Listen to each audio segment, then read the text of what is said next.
짐이 되는 우상이냐 짐을 지시는 하나님이라는 제목으로 목사님 말씀 증거해 주시겠습니다.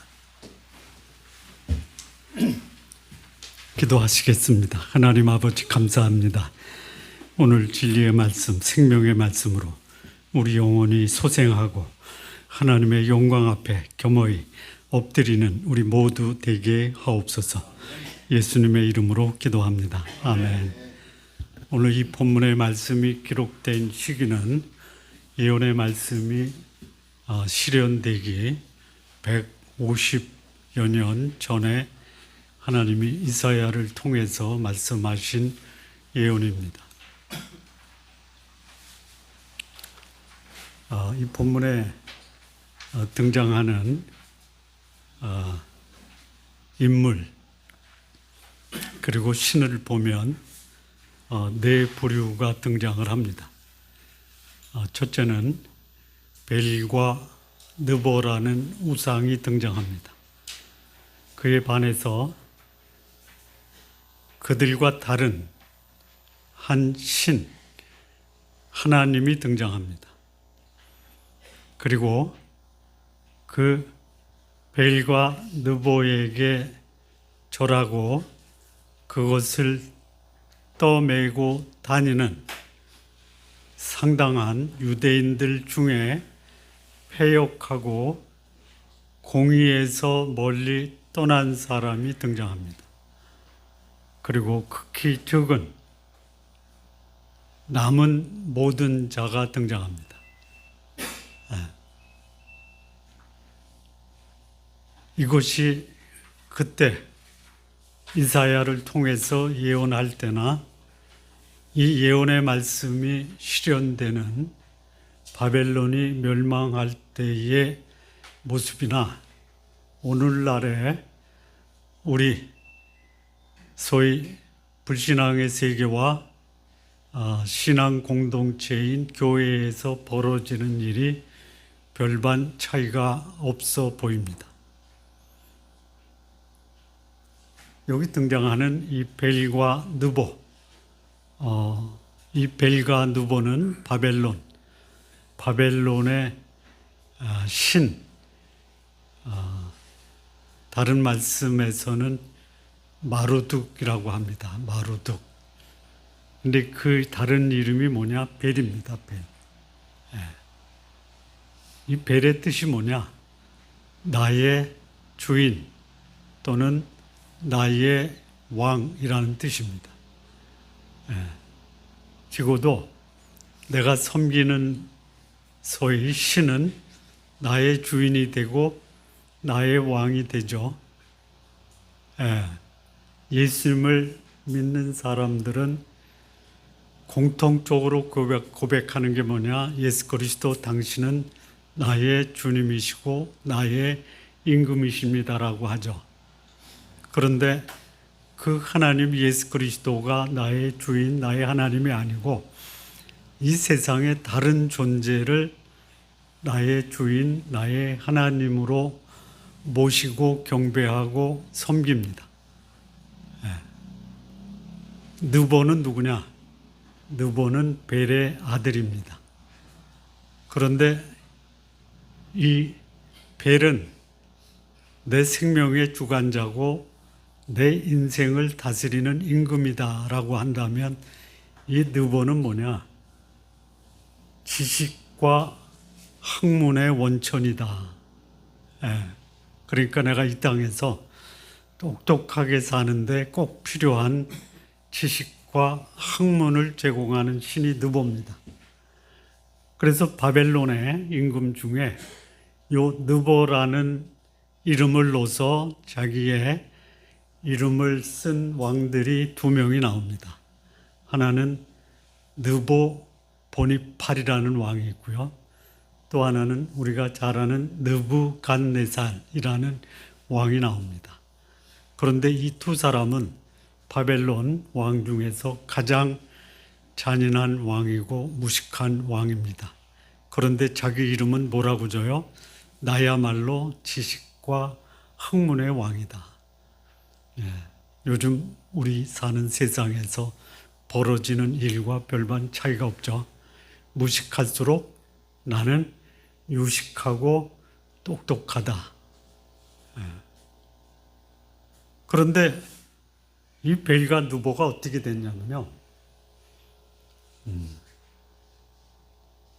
엎드려졌어요.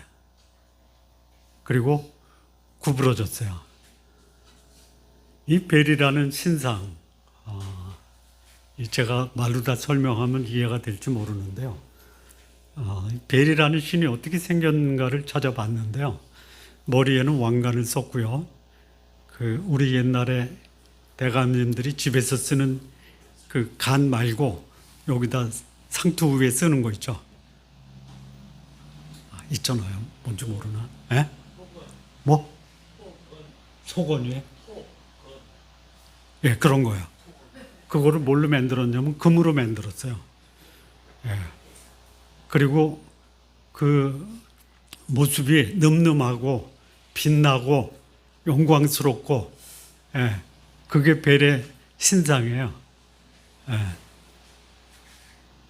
그러면 이 벨은 그가 소위 사람에게 떠매고 수레에 옮겨질 때 사람들이 거기에 어떻게 해요? 엎드려요. 엎드려요.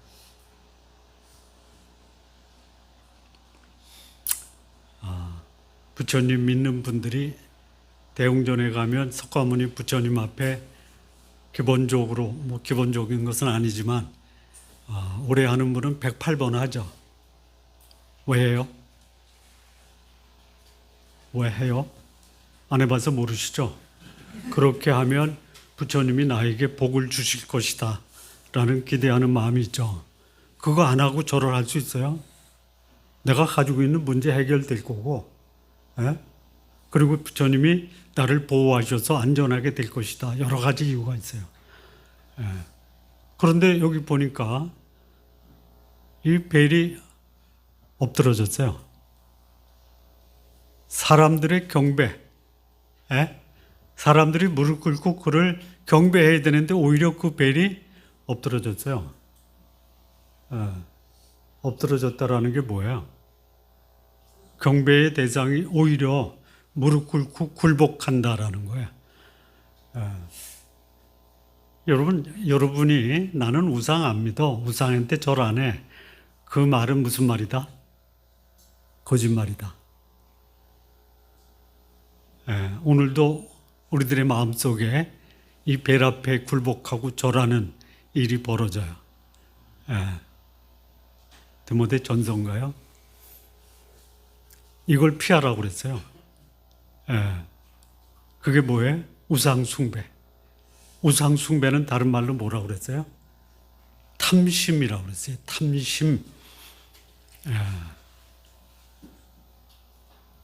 그래서 하나님이 이렇게 하시는구나. 탐심을 없애야지 나를 온전히 믿게 되겠구나 해서 하나님이 제 마음속에 있는 이 탐심을 제거하기 위해서 탐심의 대상인 물질을 포기하게 하시는구나 라는 생각도 했어요. 그거 네가 포기하면 해결해 줄게. 근데 붙잡고 있었거든요. 그 물질이요. 나의 경배의 대상이 된다면 그거는 벨이에요, 벨. 오늘 아침에 말씀을 보면서 무슨 말씀에 감동이 되냐면 너의 생명이 무엇이냐? 아침에 잠깐 있다가 사라지는 안개니라. 내 목숨이 안개와 같다면, 그것도 잠깐 있다 사라지는 안개와 같다면 내가 지고 있는 물질, 내가 가지고 있는 명예, 내가 가지고 있는 사회적인 지위는 안개보다 못하다. 사라지는 거 붙들지 말고 집착하지 말자. 있으면 필요하고 필요한 만큼 쓰고, 없으면 안개인데 거기에 집착하지 말자라는 생각을 했습니다. 여기 누보, 벨은 굴복하는 거예요. 경배를 받아야 될 그 우상은 오히려 하나님께서 때가 됐을 때 엎드려지게 했어요. 누보, 구부러졌어요. 이 구부러지다라는 것은 뭐냐면, 여러분 건강할 때는 똑바로 걷죠. 근데 갑자기 어딘가 몸이 불편해. 그러면 어때요? 구부러지죠. 예. 건장한 사람이 어디가 불편해서 그 불편한 것을 표현하는 방법이 몸을 구부리는 거예요. 아픈 거예요. 예. 학문과 지식을 자랑하는 느보도 어딘가 불편하고 아파서 제 기능을 못하는 죽어있는 신이에요. 여기 우리가 읽은 말씀 5절, 6절, 6절, 7절에 보면 이 우상은 어떻게 만들어요? 사람이 자기 주머니에 있는 뭐를 가져다가 우상을 만들어요? 예? 금조각 그리고 은조각. 이 주머니에 있는 금을 쏟고 은을 저울에 달아서 누구한테 줘요? 도금쟁이. 예. 갖다 줘서 우상을 만들게 해요. 예.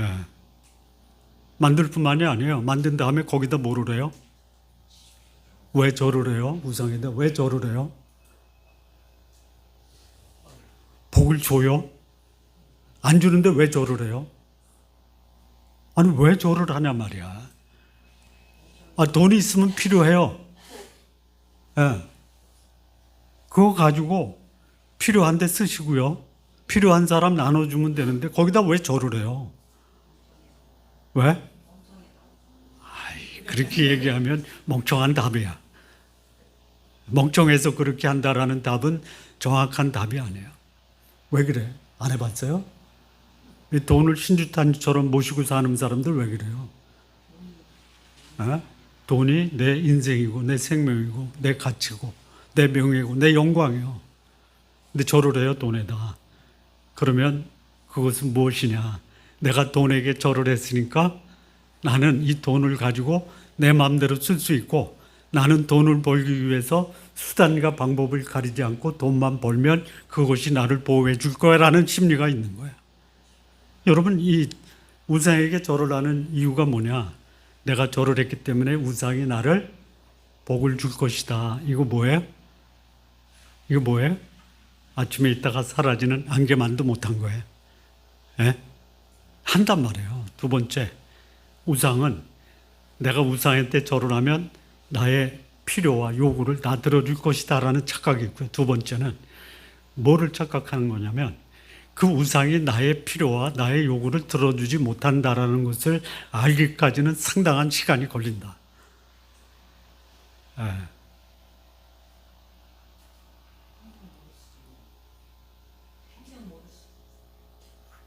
그게 누가 그러는 거예요? 누가 그래요? 하나님 안 믿는 사람 아니에요. 여기 보면 1절 보면요. 뭐 지금 뭐 왔다 갔다 하는데 여기 보면은 너희가 그것을 떠매고 다녔죠. 너희가 누구예요? 이 말씀을 받는 사람이에요. 예.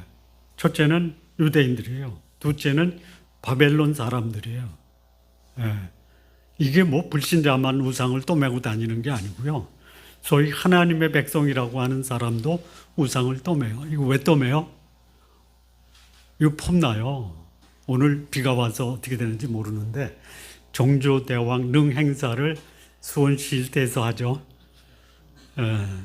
종조대왕은 비 맞힐 수 없잖아요. 그래서 연기되든지 취소되든지 아니면 강행하든지 하죠.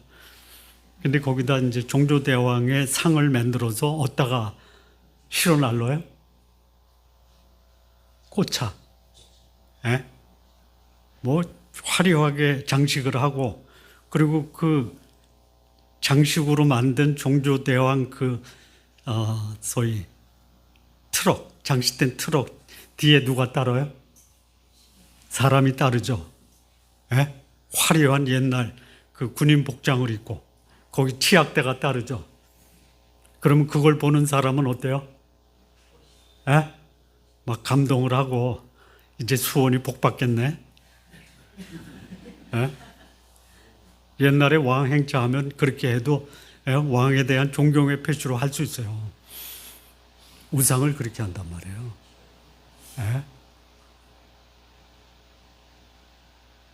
그게 사람의 심리예요.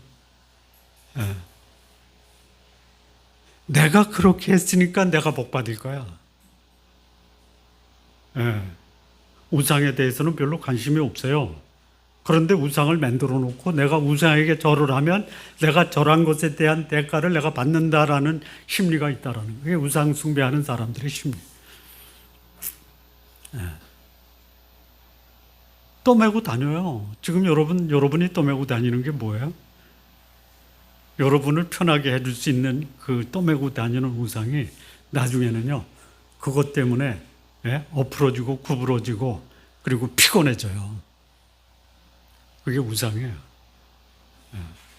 우상이에요. 우리 좀 그거 내려놓죠. 내려놓으세요.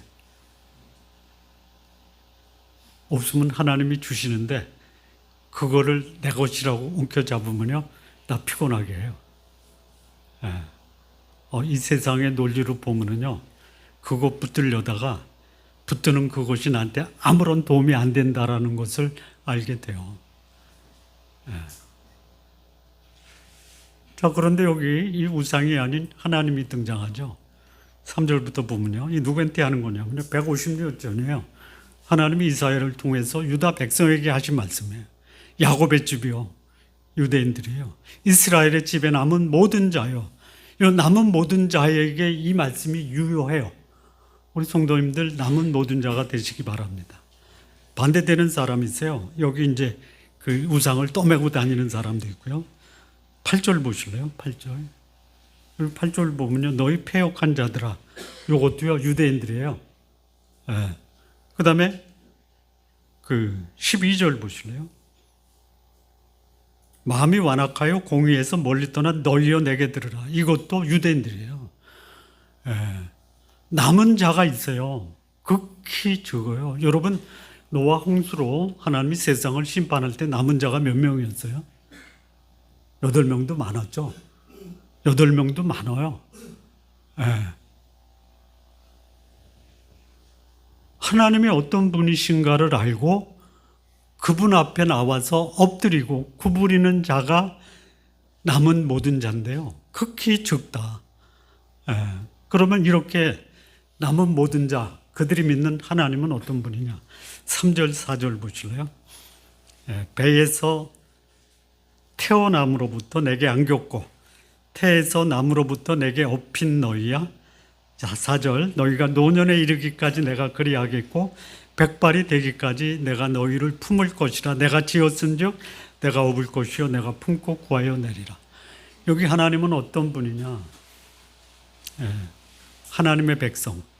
여기서 나오는 말씀으로 이 말씀을 대신하면 남은 모든 자예요. 그들을 어떻게 해요? 배에서 태어남으로부터 안겼어요. 하나님이 안고 계시고요. 태에서 남으로부터 업었고요. 근데 그 안고 업은 것을 노년에 이르기까지 내가 그리하겠고 백발이 되기까지 내가 너희를 품을 것이다. 태어나면서 끝날 때까지. 그런데 우리 태어나면서 죽을 때까지 이 시간이 얼마 정도 돼요? 얼마 정도 돼요? 오늘 어떤 분이 그러더라고요. 고위를 축하합니다. 고위가 뭐야? 70세에 들어가는 날이래요. 제가 그렇게 살았어요. 저보다 더 오래 사신 분도 계시지만, 근데 지나고 나서 이 삶을 돌이켜 보니까 뭐예요? 야고보서 4장. 아침에 있다가 아침에 잠깐 있다가 사라지는 안개더라고요. 안개. 그 인생이에요. 배에서 태어남부터 백발에 이르기까지는 그 기간이 얼마다? 얼마다? 얘기했잖아요. 내 생명이 뭐다? 아침에 잠깐 있다 사라지는 안개. 그러니까 이 배에서 태어나서 백발이 되기까지의 기간이 얼마에? 잠깐이라고 그랬잖아. 잠깐. 잠깐이에요. 그래서 이 야고보 기자는 뭐라고 얘기하냐면요, 주의 뜻이라면 우리가 이것도 하고 저것도 하리라 그래요. 그럼 잠깐 있는 세상에 잠깐보다 더 짧은 돈, 명예, 물질, 권력, 이거는요 그냥 후 하면 날아가는 거예요. 그러면 주의 뜻이면 이것도 하고 저것도 하는데 주의 뜻이 뭐예요? 그거는 영원한 거예요. 내 생명은 안개와 같고 물질도 안개보다 못하지만 주의 뜻이라면 이것도 저것도 하리라. 영원한 것이에요. 각 사람을 향한 하나님이 주신 내가 살아야 될 이유, 목적, 사명이 있어요. 그 앞에 내가 충성하는 것이 내 삶을 영원한 가치 있는 삶으로 만들어요. 이 하나님이 우리를 어떻게 하냐면 안으세요, 업으세요, 그리고 품으세요. 비슷하죠? 비슷합니다. 근데 같은 뜻은 아니에요. 요거를 오늘날 우리말로 조금 해설을 드리면 누구를 안아요? 누구를 안아요? 아니, 일부 예배 때 제가 말씀했거든요. 어떤 여집사님한테 제가 집사님을 안으면 안기겠어요? 그랬더니 아니요 그러더라고. 저도 안 안아요. 왜 안 와? 근데 그랬어요. 그러면 하나님이 우리 자매님을 안으시겠다면 안기겠습니까? 안기시겠대요. 왜 안겨요? 하나님한테는? 안긴다라는 게 뭐예요? 친근하고, 가깝고, 이런 뜻이에요. 안잖아요. 만약에 제가 사랑하는 우리 손녀가 뒤에서 뛰어와가지고 여기 와서 나한테 안기면 제가 안겠어요? 안 안겠어요? 안죠. 야, 지금 설교 중이니까 안 돼, 그러겠어요? 우리를 언제부터 하나님이 안으셨어요? 배에서 태어남부터. 그만큼 하나님과 우리는 친밀한 존재예요. 여러분, 우상한테 가서 뛰어가서 안기면 우상이 안아주십니까? 아는 채도 안 하죠. 뿐만 아니에요. 태에서부터 태어남부터 업었어요. 업는다라는 게 뭐예요? 누구를 업어요? 대체로? 애기도 안지만요. 애기만 없습니까? 군대 가서 전쟁터에 나가서 부상당하면 다른 부상당하지 않는 동료가 없죠. 없는다라는 게 뭐예요? 스스로 설 수 없는 자를 보호하는 거예요. 하나님이 어떤 분이냐? 내 스스로 설 수 없을 때 그분은 나를 업고 가시는 거예요. 그런 시도 있더라고요. 발자국이라는. 오늘 하나님과 같이 걷는데 가다 보니까 발자국 하나가 없어졌어. 그래서 하나님이 나를 포기했구나. 아니면 하나님이 나를 떠났구나. 나중에 보니까 내가 힘들어서 하나님이 나를 업고 걸었다라는 그런 시 있죠. 그분은 나를 태어날 때부터 업고 가시는 분이에요. 뿐만 아니에요. 노년이 되기까지, 백발이 되기까지 그분은 나를 품는 분이에요. 누구를 품어요?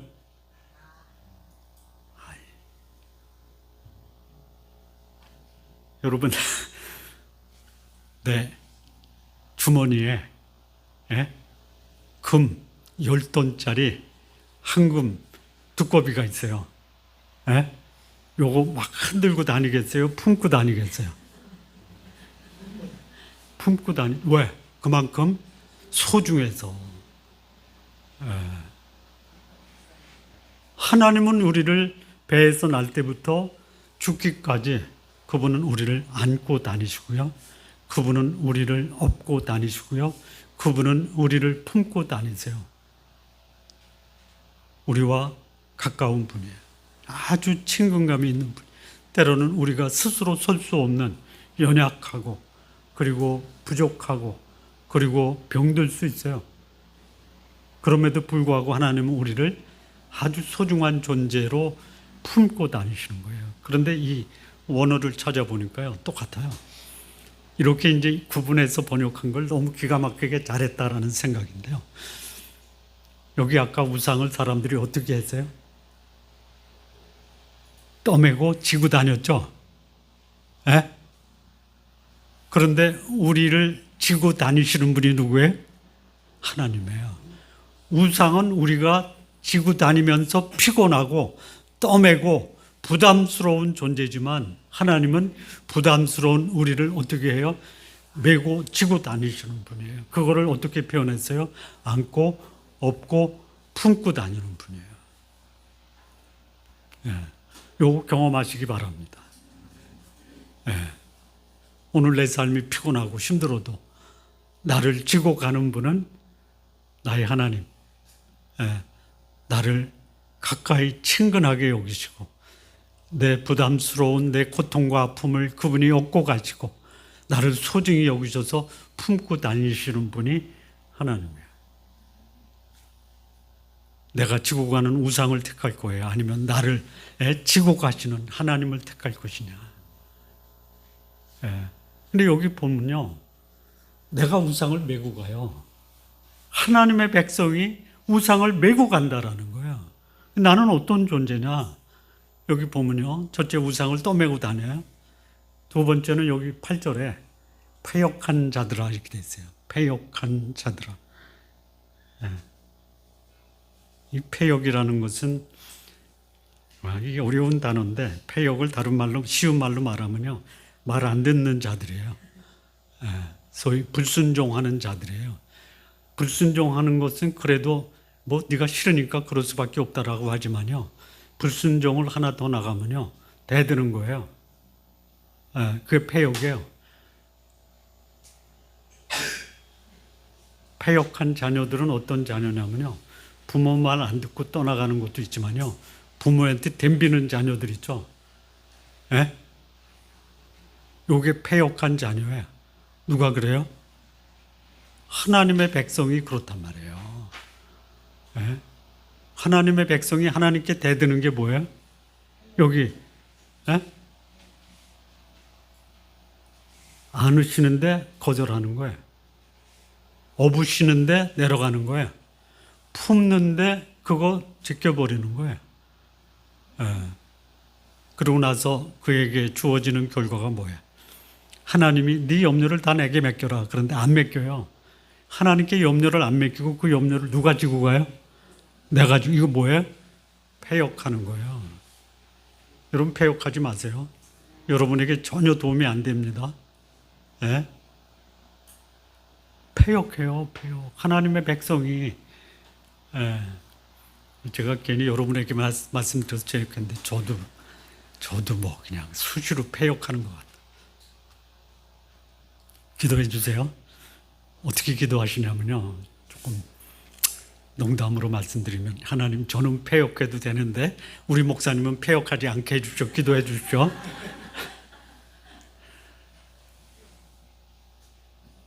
우리 목사마저 패역하면 우리는 어쩌란 말입니까? 그 다음에 여기 하나님의 백성이 12절에 보면요, 12절 마음이 완악하여 공의에서 멀리 떠난 너희여. 마음이 완악했다. 이게 완악이라는 것도 좀 어려운데요, 요 쉬운 말로 말하면요, 한번 정한 뜻을 결코 굽히지 않는 고집센 이런 뜻이에요. 어떤 것을 뜻을 굽히지 않고 그거를 그냥 목숨 걸고 지키냐면요, 패역하는 거래요. 그래서 그들에게는요, 공의라는 것도 없어요. 공의가 뭐예요?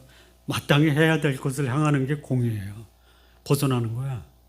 공의의 반대가 뭐예요? 불이잖아요, 불이. 그게 하나님의 백성들의 삶에서 우리가 너무 많이 보는 거예요. 저는 제가 목사라 그래서 그런지 목사를 두둔하고 싶은 마음이 없어요. 제일 공의에서 떠나고 공의를 지키지 못하게 강요하는 사람들이 목사가 아닌가라는 생각도 할 때가 있어요. 봉투 가져오면 잘못해도 복받는다리고, 봉투 안 가져오면 경건해도 너 나쁜 놈이야 하는 목사들도 있어요. 그런 목사 되지 않도록 기도해 주세요. 아멘 안 한 사람만 아멘 해주세요.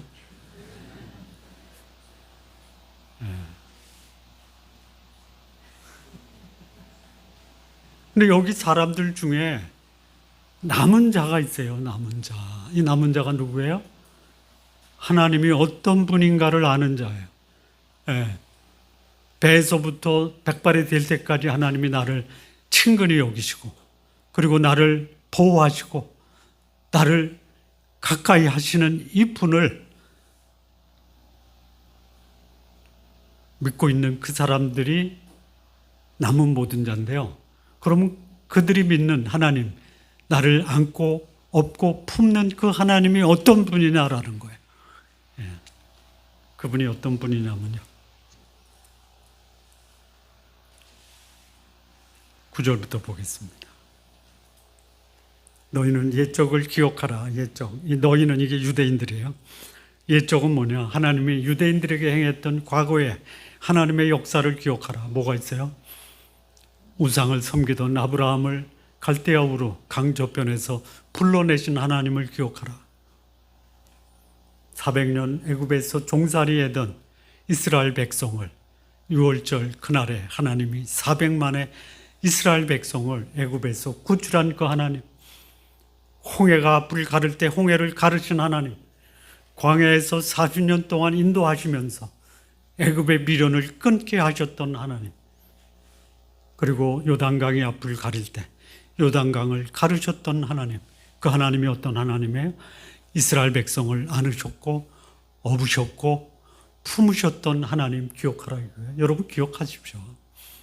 하나님이 과거에 나를 지켜주셨지만, 나를 보호하셨지만, 나를 가까이 하셨지만 지금 뭐야? 여러분 지금 이 바벨론에서 하나님이 이스라엘 백성을 버리셨습니까? 아니에요. 그들이 그렇게 생각한 거예요. 이거는 하나님이 회복을 위한 징계의 기간이에요. 근데 그 기간에 하나님이 자기를 버렸다라고 해서 누구를 추종하는 거예요? 벨과 누보를 추종하는 거예요. 그거를 떠매고 다니면서 벨과 누보에게 영광을 돌리는 거예요. 내가 그렇게 했으니까 벨과 누보가 나를 축복하겠지. 웬걸? 아니에요. 근데 그거를 못 버려요. 폐역하고요. 완악하고요. 공의에서 떠나 있는 것이 누구예요? 하나님의 백성들이에요. 하나님이 누구시냐? 여기 보면요. 나는 하나님이라 나 외에 다른 이가 없다. 나는 하나님이라 나 같은 이가 없다. 너희들이 벨과 누보에게 가서 엎드려 절하고 또 그것에게 복을 빌어도 그들은 하나의 금덩어리, 은덩어리 그냥 나무 조각 될 수밖에 없다. 나만이 너희를 복 줄 수 있고 너희를 인도하고 사랑하고 또 너희를 지킬 수 있는 유일한 하나님이다라는 거예요. 이거를 누가 고백해요? 남은 모든 자가 고백하는 거예요. 여러분 그런 고백하십시오.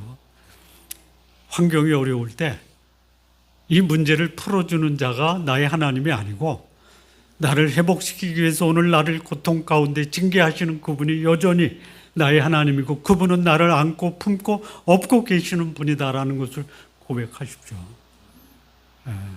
그거 안 하면요 가뜩이나 어려운데 하나님까지 포기하면 어디 가서 소망을 찾겠냐라는 것이에요.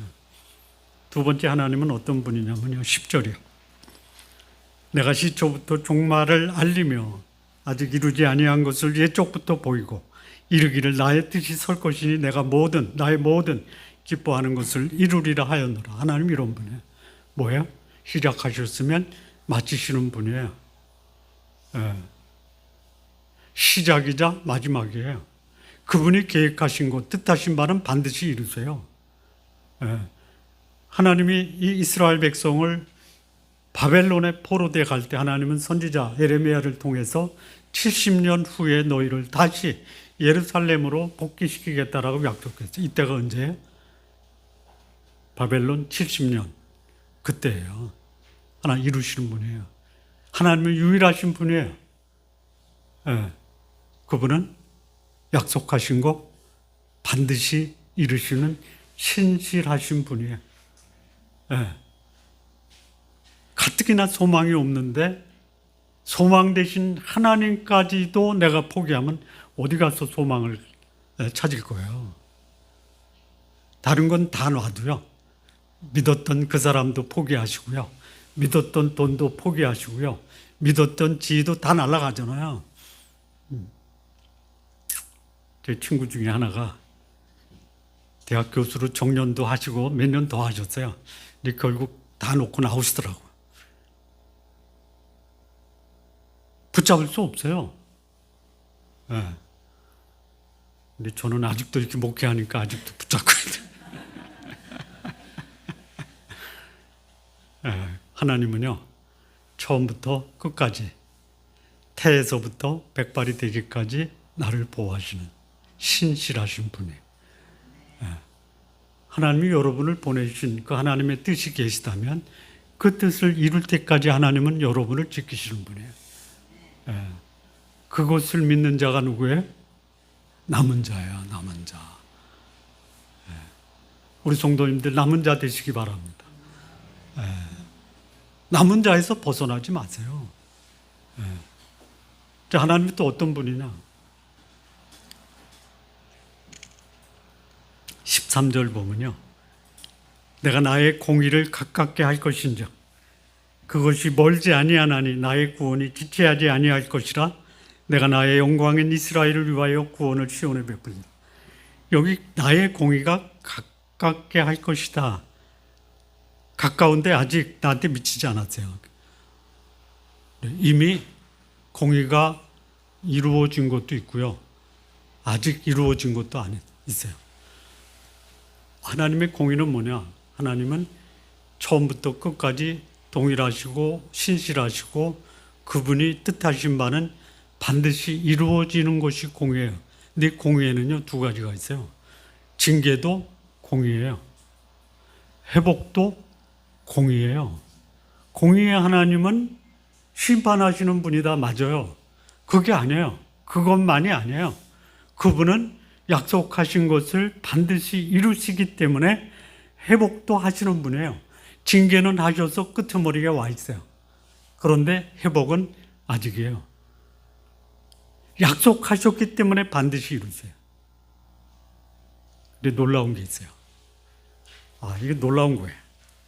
11절 보세요. 내가 동쪽에서 사나운 날짐승을 부르며 먼 나라에서 나의 뜻을 이룰 사람을 부를 것이라. 내가 말하였은즉 반드시 이룰 것이요 계획하였은즉 반드시 시행하리라. 뭐를 시행해요? 하나님의 공의예요, 공의. 그 공의가 뭐예요? 이스라엘의 회복이에요. 회복인데요, 누구를 통해서 하세요? 동쪽에서 사나운 날짐승을 불러서 나의 뜻을 이룰 거예요. 그럼 동쪽에서 부른 사나운 날짐승이 누구예요? 고레스예요, 고레스. 그런데 역사적으로 보면은요, 고레스는요, 그 역사의 제국 중에 가장 유능하고 자상하고 지혜로운 왕이에요. 근데 이 고레스를 가리켜 하나님은 뭐라고 그래요? 동쪽에서부터 푸른 사나운 날짐승이라고 그래요. 여러분이 다니엘서에 보면 역사의 그 통치자들이 나오죠. 또 계시록에 보면 바다에서 올라온 짐승. 그 짐승이 머리가 7이라고 그랬죠. 머리가 7인 짐승을 보면 기분이 어떠세요? 머리가 7인 짐승은 안 봐서 모르죠. 요즘 그런 게 있더라고요. 몸은 하나인데 머리가 둘 사람 있죠. 그걸 뭐라고 그래? 샴둥이라고 그래. 그것도 좀 그렇죠. 그런데 뱀이 머리가 2개 있는 게 있더라고요. 그건 샴뱀이라고 그래. 머리가 7개예요. 보면 어때요? 섬뜩하죠.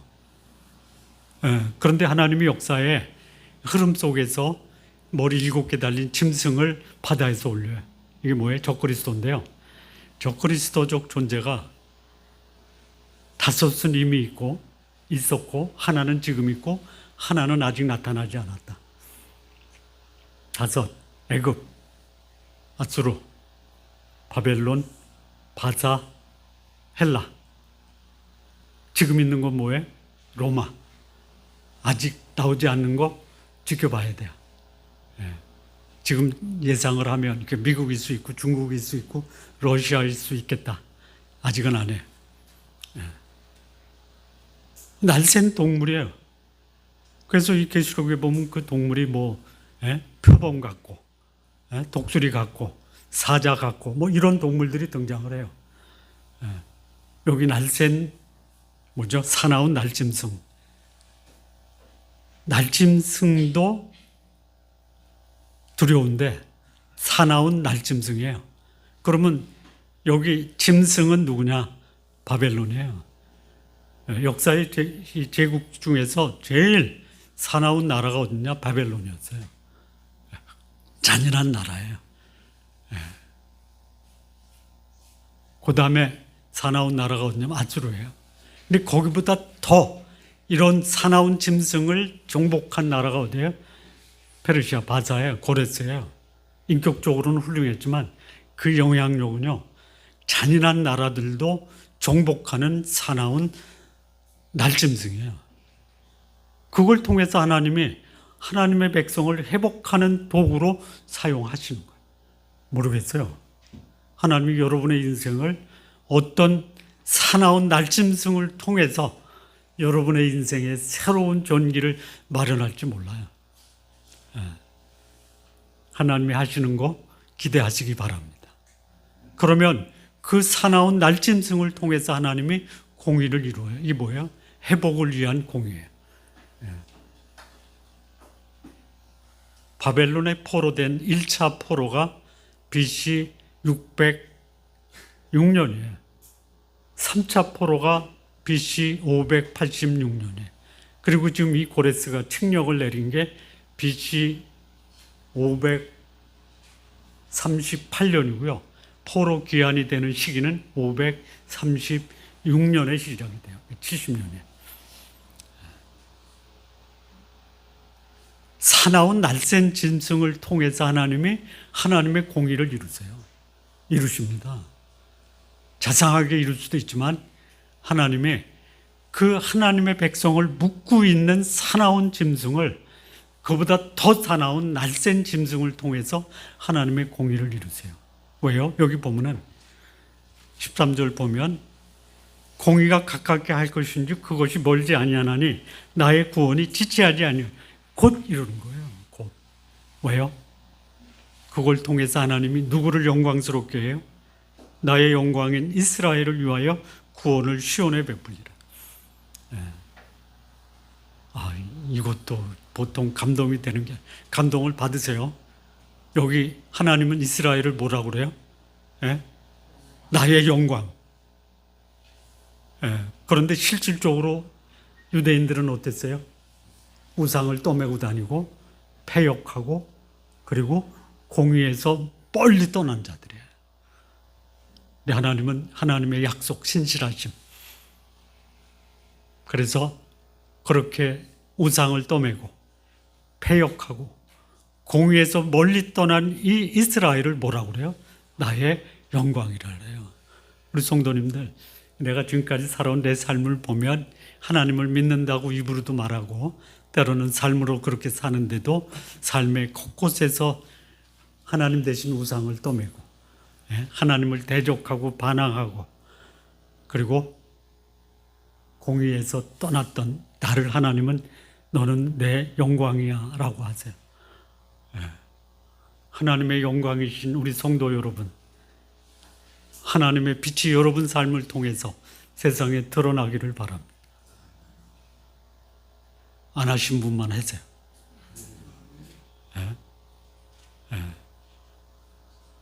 우상을 떠매고 다니면요, 우상은 우리에게 피곤함만 줄 뿐이에요.